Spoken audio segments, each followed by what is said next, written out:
di desa Sumberjati. Rel tua itu membelah sawah seperti luka panjang yang tak pernah sembuh. Besinya berkarat tebal, sebagian tenggelam di tanah, sebagian lagi mencuat miring seperti tulang yang keluar dari daging. Rumput liar tumbuh di sela bantalan kayu yang sudah lapuk. Tak ada lagi palang pintu, tak ada lagi siren. Kata orang-orang, kereta terakhir melintas di jalur itu lebih dari 30 tahun lalu. Tapi setiap jam 1:13 dini hari, warga yang rumahnya menghadap sawah bersumpah mendengar suara klakson panjang dari arah rel, gemuruh roda besi, getaran halus yang membuat gelas di lemari bergetar pelan. Dan di ujung rel berdiri sebuah warung kecil beratap seng berkarat. Warung itu tak pernah terlihat siang hari, namun setiap lewat tengah malam, lampunya menyala. Randy sudah 8 tahun jadi sopir travel malam. Ia hafal jalanan gelap seperti hafal garis telapak tangannya. Malam itu hujan turun tanpa jeda sejak pukul 11. Kabut tebal menempel di kaca mobil seperti napas dingin seseorang yang berdiri tepat di luar. Jam dashboard menunjukkan 01,07. Ia baru saja melewati tikungan kebun jati ketika mesin mobilnya bergetar aneh. Jangan sekarang, gumamnya. Jarum RPM naik turun tak stabil. Lampu indikator aki berkedip. Setir terasa berat, dan tepat ketika mobilnya melewati rel tua itu, mesin mati. Semua lampu padam. Hanya suara hujan yang tersisa. Randy mencoba starter lagi. Sekali, 2 kali, 10 kali. Klik, klik. Hanya bunyi kering seperti tulang patah. Napasnya mulai cepat. Di luar, hujan mendadak mereda, menyisakan kabut yang menggantung rendah di atas rel. Lalu ia melihatnya. Cahaya kuning redup dari ujung rel. Warung kecil itu berdiri di sana. Lampunya menyala hangat, kontras dengan dinginnya malam. Randy ragu.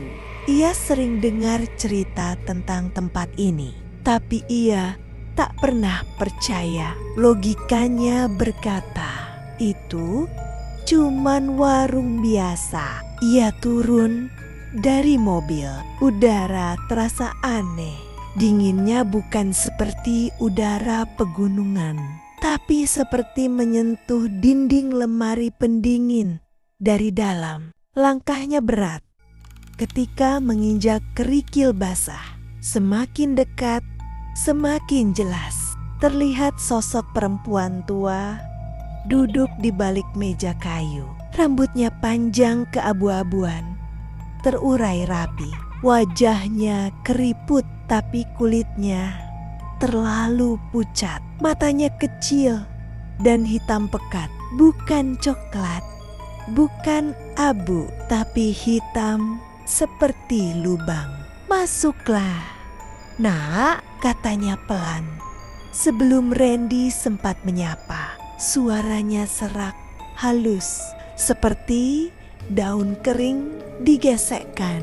Randy duduk di bangku kayu. Warung itu kecil, hanya ada 1 meja panjang, 2 bangku, dan rak kayu berisi mie instan berdebu, serta botol minuman tua. Anehnya, tak ada kompor menyala, tapi aroma kopi panas menguar jelas. Di dinding tergantung jam bulat tua. Jarumnya menunjuk 01,12. Mobil saya mogok, Bu, kata Randy pelan. Perempuan tua itu tersenyum tipis. Banyak yang mogok jam segini. Randy tak suka cara ia mengatakannya. Cangkir kopi diletakkan di depannya. Uapnya naik perlahan, tapi tidak menyebar, hanya lurus ke atas. Seperti tak tersentuh angin, Randy menyeruput. Pahit, bukan pahit kopi. Lebih seperti rebusan akar busuk dan tanah basah. Jam di dinding berdetak keras. Detik, detik, detik. Jarum panjang bergerak ke angka ke-13. Tiba, klakson kereta mengaum panjang. Warung bergetar halus. Gelas berdering. Randy menoleh cepat ke arah rel di luar. Cahaya putih besar muncul dari kejauhan, menembus kabut. Tanah mulai bergetar. Bu, rel ini sudah mati kan? Suaranya melemah. Tak ada jawaban.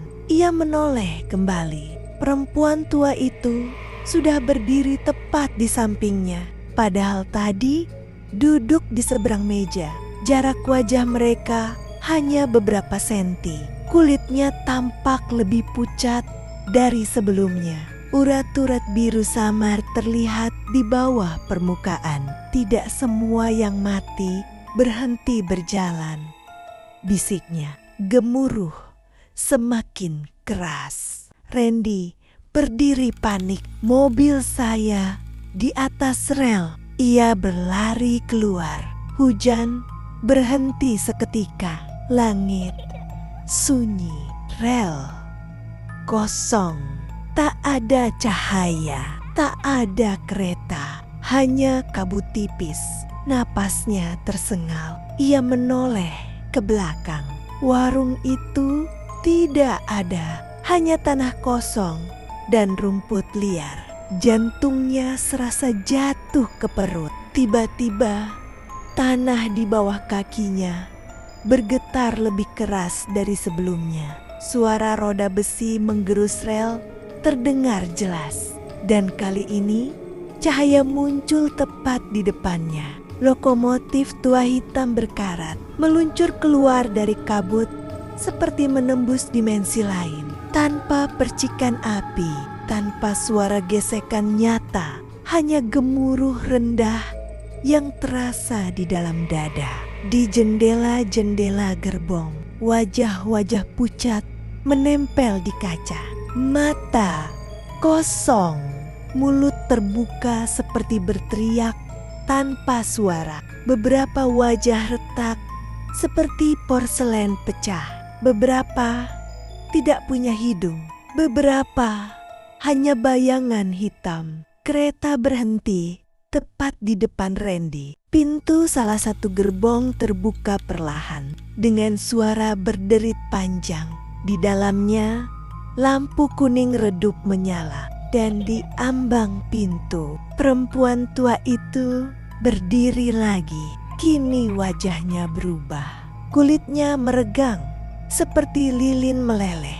Matanya hitam, penuh tanpa batas iris. Senyumnya terlalu lebar, memanjang sampai hampir ke telinga. Sudah waktunya, katanya lembut.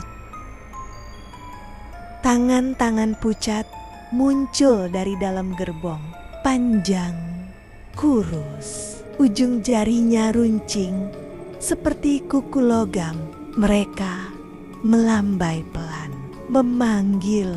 Randy mundur selangkah. Tanah di belakangnya terasa lembek. Ia menoleh cepat. Rel di belakangnya kini memanjang tanpa ujung, hilang dalam kegelapan tak berbintang. Tak ada jalan keluar. Jam tangannya berbunyi 01,13. Angin berputar mengelilinginya. Dingin seperti napas kuburan yang mampir jam ini.